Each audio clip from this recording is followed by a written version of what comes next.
1 2 test 1 2.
microphone, and making sure it's not too echoey.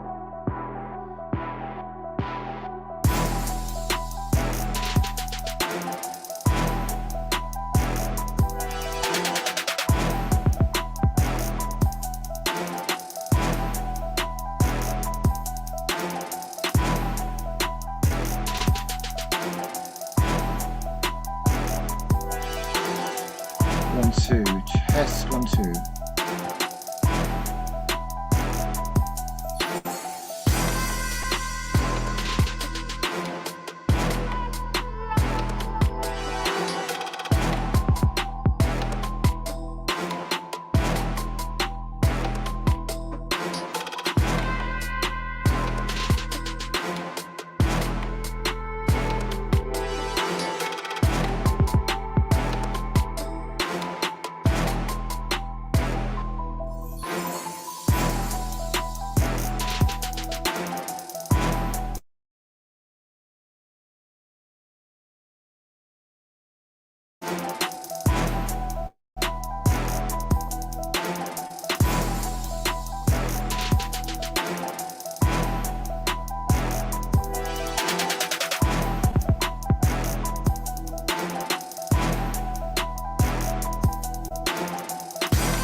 Well, the Starship has landed, as you can see there, here in Ironbridge Gorge, the birthplace of the first Industrial Revolution. So where better to come to think about, to talk about a creativity revolution. I think we can cut to a video actually now, and there's a fairly fuzzy video of Ironbridge itself and our Starship, our camper van, just parked up there, and my very special guest getting ready to have a little chat. On the top of the camper van there you will see a Starlink internet satellite dish. We had very poor internet connection. We got the SpaceX dish up there and we're cooking on gas all of a sudden. And here I am in the back of the camper van. I haven't even bothered with the green screen. We're taking it very, very low tech tonight. We're not worrying too much about anything. We had a bunch of people lined up to join us. So we were really hoping to hear from the Unbox people. They're very busy preparing for Galwad in Festiniog, Blaenau Festiniog on Sunday. So we're going to go to that. We're going to actually cancel most of tonight. We had a bunch of speakers lined up. We're going to postpone the rest of the evening and then go to Blaenau Festiniog on Friday. We're actually working with a school in Festiniog on Friday afternoon. And then we'll be doing a community event on the Saturday and looking forward to Galwad. And if you've missed that, well, you should be checking that out. I'm actually going to go live now to the camera outside. And there is a very special guest. Somebody I haven't seen for a long time, and one of the last times I saw him was indeed here in Ironbridge. Richard Smith, can you introduce yourself? And I'll come out and we'll have a little bit of a chat. Hi Nick, it's so great to be here. We're actually sort of 100 metres from the Ironbridge, and we've got all this high-tech stuff. So we've got this satellite dish on the top of your van, which I'm still getting my head around because basically you can see it moving, so it's actually following a satellite. So that's incredible technology. And just looking round here at what you've got, it's just brilliant. So we're actually live now from Ironbridge, and we've got loads of stuff to talk about. And we're going to talk about technology, creativity, a little bit of maths, and some of the stuff that we're doing to really engage children and sort of give them real aspirations so that they don't just want to do run-of-the-mill stuff. They want to do really incredible things that might even change the world in a positive way. So, and I noticed you've even got pork pie from the famous Ironbridge, the Ironbridge producers, Elis. I'm afraid I'm a vegetarian, Nick, so I'm not going to try your pork pie, but it does look quite tempting there. So just looking around to sort of set the scene for people, basically Ironbridge is famous because in this valley, the Severn Valley, what happened was everything was here to make this material, iron. So we had coke, and we had all the trees required, and they did something called smelting, and then they smelted the iron to make it strong, and they then built the first iron bridge in the world. So it's great to be here, and luckily I live not far away, which means I can access not only the historical sites but go to lots of schools. So we've got 100 schools in Shropshire and 70 in Telford. So I work in lots of those schools with a team of people. And basically what we do is we work with helping them in terms of staying safe online, which is so key at the moment, well, and will increasingly be an issue. And I talk to parents, and I talk to the children, and I talk to staff. So I've been in 2 schools today, Nick, so you'll have to excuse me if I look a bit tired, but it's been a really creative day. Well, I've only been in one school, Richard, so I've only done half as much work as you. Well, I have got a studio together. So, Richard, I mean, what's it, 5 years since we were last here together for the No One Left Behind launch event, isn't it? Yeah. What describe that event to people watching and what? So basically, what we wanted to do was to, well, you very cleverly set the context of the fact that this was the birthplace of the first industrial revolution, and we wanted to contrast that with some of the later stuff that was going on to try and encourage people to talk about a new revolution in terms of technology. So it was contrasting the historical side with some of the latest stuff, and we got really good speakers. We had lots of children coming in, and we had a great venue just down the road, sort of right next to the river, really. And it was a really well attended event and lots of positive vibes. It's funny because I'm a bit of a magpie. I do some pretty cool stuff, but I can't pretend that I'm the most original person in the world. And you showed some technology that day that really blew me away. I've seen it before. I've never thought about really doing much with it. Remember that bit of old sheet you had? Yeah, an old sheet. And what's interesting about the green screen, which they actually use in filmmaking across the world, is it doesn't have to be green. And a child asked me today, he said, "What does it have to be green?" And I said, "Well, no. As long as it's a colour that doesn't compete with your skin tones." So in Hollywood at the moment they're using blue, and basically the official term is chroma key. So that's what I say to the children. That the sort of nickname, if you like, is green screen, but it's chroma key. So basically it's using a technique that's saying anything that's green can become invisible, or blue can become invisible, and therefore you can put children in different situations.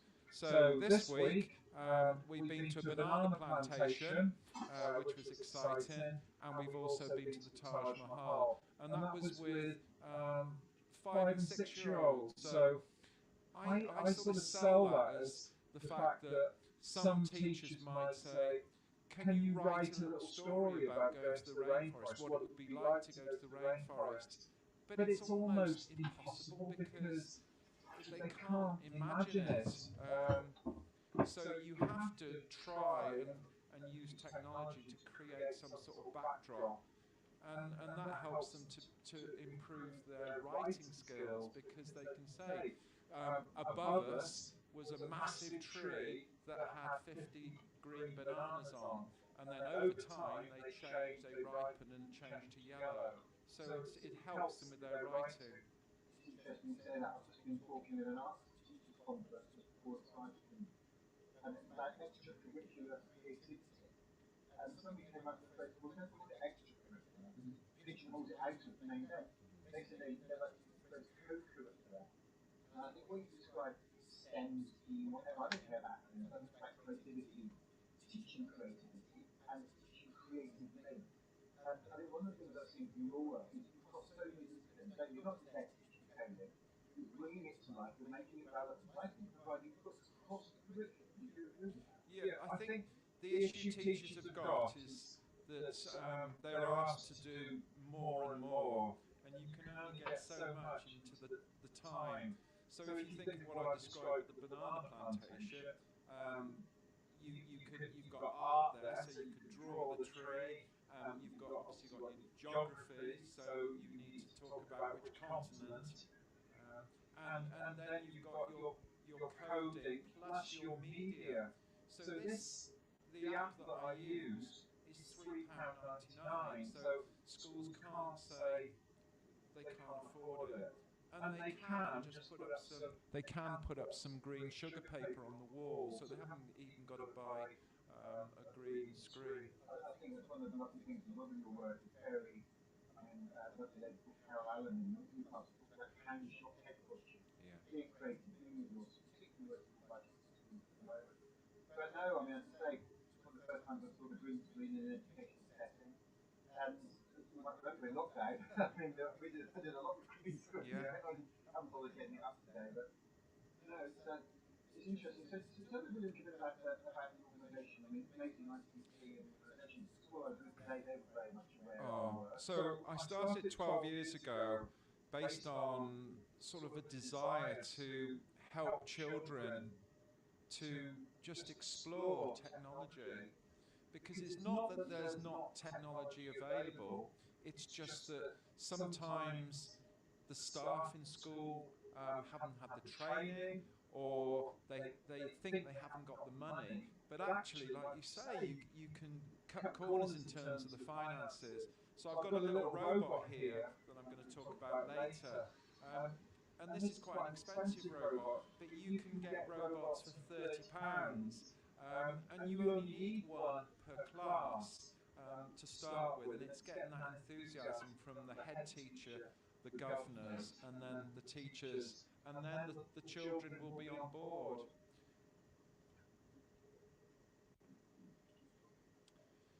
So this is Marty, and I've used Marty with for children as young as 3, because what's incredible about Marty, apart from having a really interesting face, is that it's got sensors.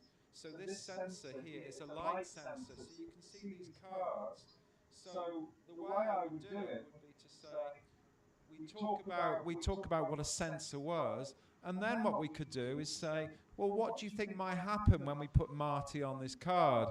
Now, this card says left slide, so it should move left.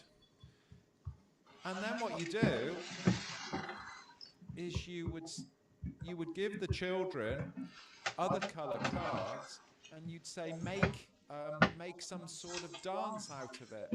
So it might be left slide, right slide, left slide, right slide. So what you've got is you've got some sort of pattern, and that links straight away with computing, because you've got a repeat. So it's going left, right, repeat 2, and that's brilliant. But what you don't do would be to limit it by giving the children all the answers. Now, interestingly enough, Marty is moving on its own, so it could be that it thinks this is a particular colour. So it could be it thinks it's a sort of dark purple, because the light isn't very good. So straight away, when you give this to adults or children, they start to explore. And I think that's what Nick and I both feel strongly about, is that we want to provide them with some stuff, and therefore we want them then to be creative. What we don't want to do is to make it too prescriptive. So in this case, straight away, just off the top of my head, I might put left slide and then right slide next to each other, and then I might try and get the children to choose some music to go with it. So, there could be some music, or they could even compose some music based on sliding. And then you'd encourage them to turn the... That's interesting, Nick, because your card is blue on the table. Your creative card there is blue. So the robot's using its sensor on its foot and doing what it knows what to do in terms of blue. So that then leads on to the fact that this can be moved forward, because you can say, well, has it got to be a dark blue or a pale blue? So straight away, instead of using the cards, the children can create their own mazes almost. So you could have a little bit of blue and then a little bit of red, and you could actually get the robot to go around a maze. And that's all from a few bits of cardboard, a colour sensor, and a robot that's been designed in Scotland.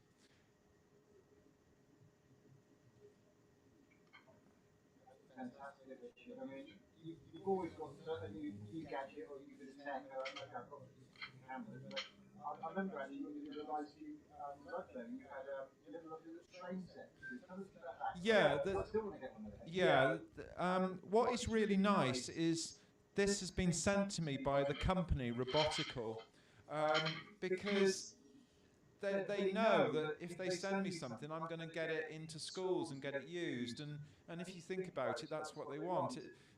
The designer of this doesn't just want it to live in a museum. They want it to get in front of of young people. So the train was sent to me from America. And what's incredible about the train is you can use it with very young people, because what it does is it links up to the Brio, the old wooden Brio track. So you can design a track, and then you can program the train, and it's based on colour blocks that fit on the Brio track. So you'd have a little, I'm just going to watch the robot. Right, robot, you need to rest. So you'd have a little green tile, and that would say go forward, or you could have a red tile, and then that would say stop. So it's similar technology with the light sensor on the bottom.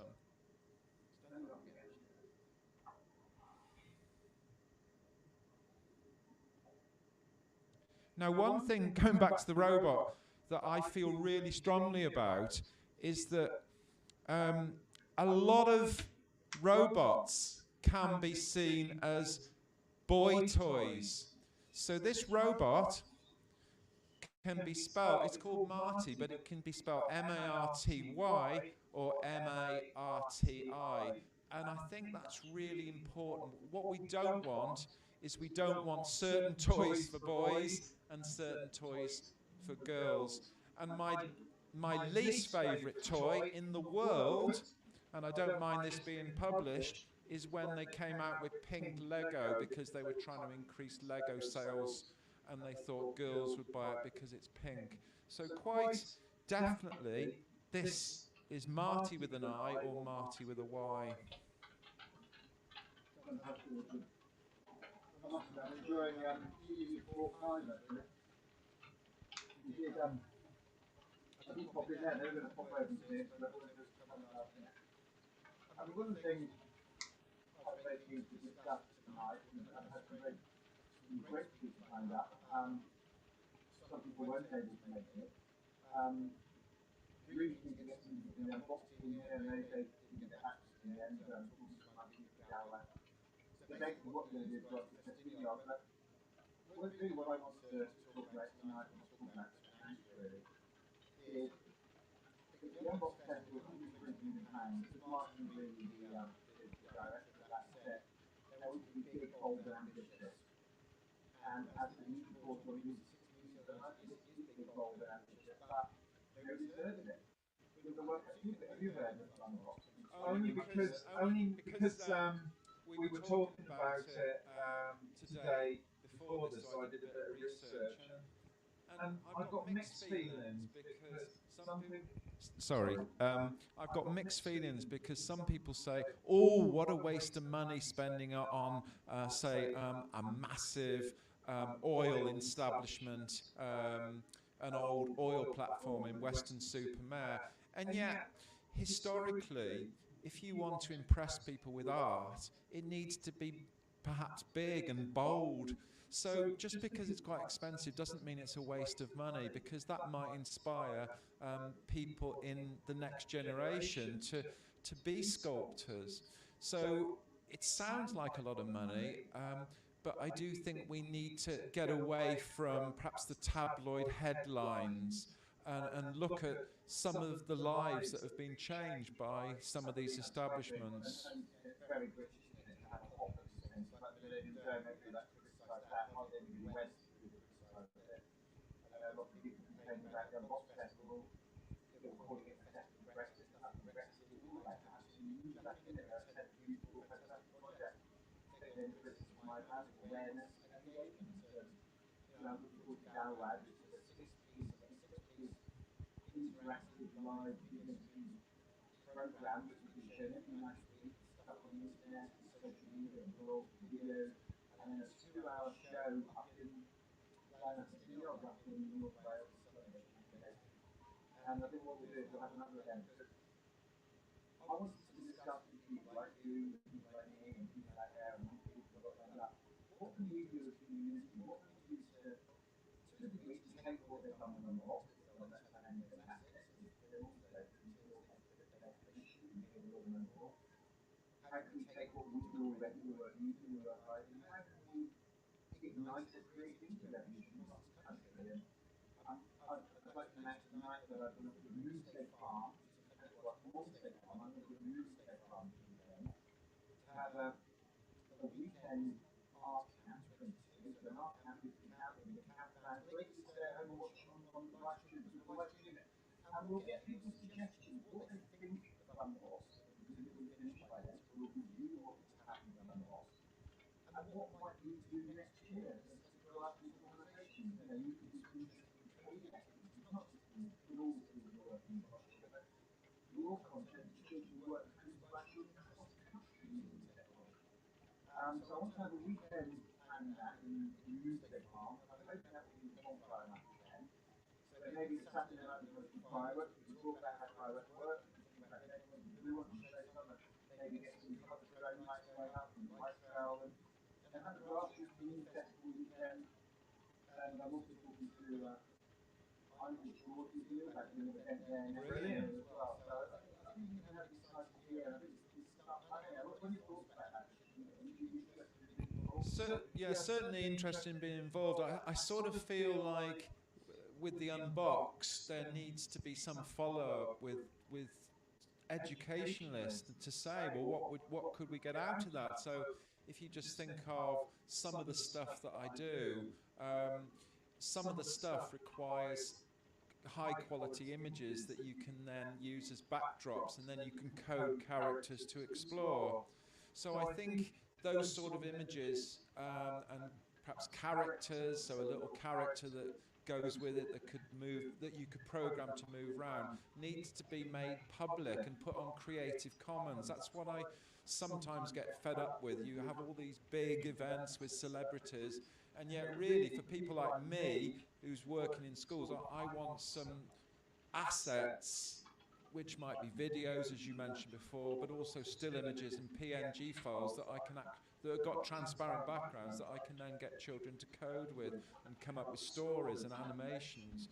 So that's something that I think we could ask them to. Well, absolutely, and they'd have a lot of music to choose from, video to choose from, graphical images, so maybe we can as well. I'm sure making their own. Yeah. I know that you had one project that ran Hazel, Newton, and Marv and Jerry in Belfast.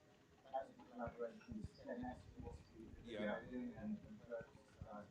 But I haven't really seen much actually happen. There has been an education access program. I went to the YouTube channel for about 30 people on that. I haven't heard a thing since. No. And I think education is often like Cinderella, isn't it? Left to father, the opposite is often passed. And I think my message to the unboxed people is to engage community, connect with schools quite a bit now because it's done it to help us do that. Yeah. You know, and I'm going to be like a opportunity to say, look, there must be some change, there must be some projects that are not bad spending, we can all waste money as long as we amplify, as long as we keep it out, provide some lessons for it. Because all the people that have done it got it wrong.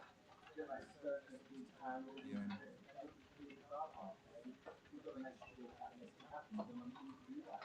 But I really like the idea that you're thinking of another Ironbridge event, because often things do happen because of the energy of individuals or small groups.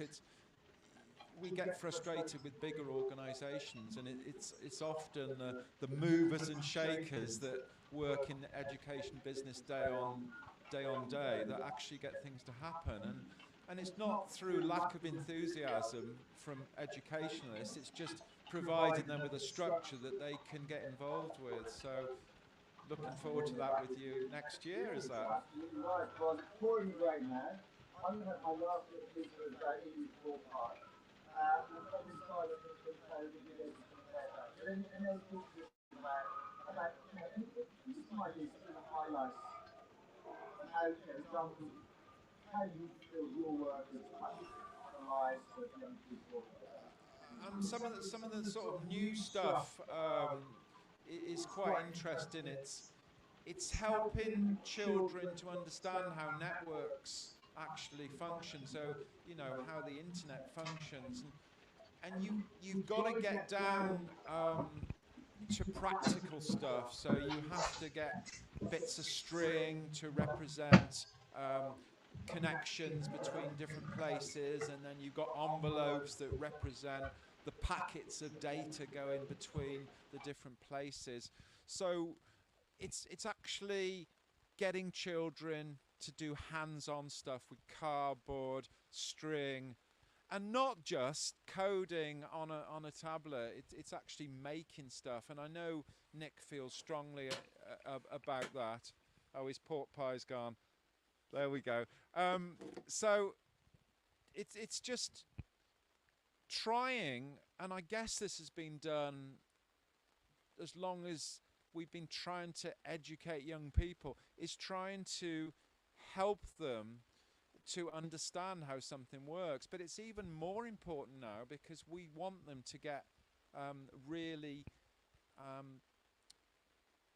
jobs that involve complicated things, as I say, so app design, network design, because the children that I see day by day have got so much enthusiasm, and I just want to help provide them with some of the skills that allow them to access some of those particular roles in our society.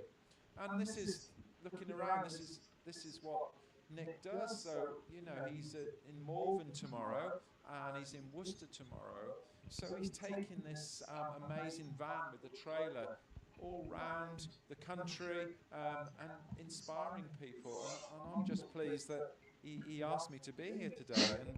And hopefully you've seen the robot, you've heard about some of the stuff I do as well. So my company is called Amazing ICT, and Nick can be found on Steam, and we're both on social media. So find us out and comment, and we can come and visit you and bring all this stuff to your school or to Richard your Smith, thank you very much. It's been great to chat to you tonight, and we'll see you all very, very soon.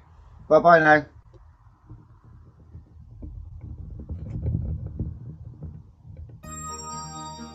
Wired Magazine and The Guardian have said I'm a man on a mission after I co-founded a non-profit 10 years ago to promote creativity with the community of my son's primary school in Paddington. I'm just a dad, but I'm passionate about creativity in our schools, work and lives, and I'm now on a mission to raise £1 million to inspire 1 million kids, and I need your help. 3 years ago, the Culture Minister told us about the government's plans to run a year-long festival of creativity and innovation that we wanted to be part of. We launched our Art Connects 19 year in Parliament and ran community events in school communities across the UK, in Cornwall, at Camp Bestville in Dorset, and with the community of a school in Bradford. A chat with Niall Rogers at a school in Toxteth rounded off a week in Liverpool that gave us a theme for 2020. So my whole life is a collaboration. With emergency COVID funding, we've run virtual and real community art events like a Glastonbury festival on a cardboard pyramid stage in a school in Somerset, others on a cardboard Coventry Cathedral, an art camp in a field in Devon, and a pop-up disco under the moon in Kent, as well as a live-streamed New Year's Eve party to kick off our Inspiration 21 year. Elon Musk's dream of taking 1 million people to Mars in 30 years inspired our Mission to Mars UK tour, which was sponsored by a dad who went to space on one of his rockets. I built a starship from a few bits of metal and a Mars base camp from cardboard and hit the road with a green screen TV studio in the back of a camper van, live streaming into schools and running workshops. We went up through England to Edinburgh, across to Belfast and down through the Lake District to Liverpool to a village school in South Wales. We shared inspiring stories, we created stuff, and we launched rockets to inspire our kids to aim higher and higher with their lives. We're launching an appeal to raise £1 million to put 22 of our pop-up day drop trucks and steamsters like me on the road. You've arrived at your destination. Inspired by the New Year's Eve fireworks celebrating our country's creativity, we ran our own event to launch our Ignite 22 year. We now need your help to co-create events that will help us all inspire 1 million kids this year, and for all of us to live a creative life.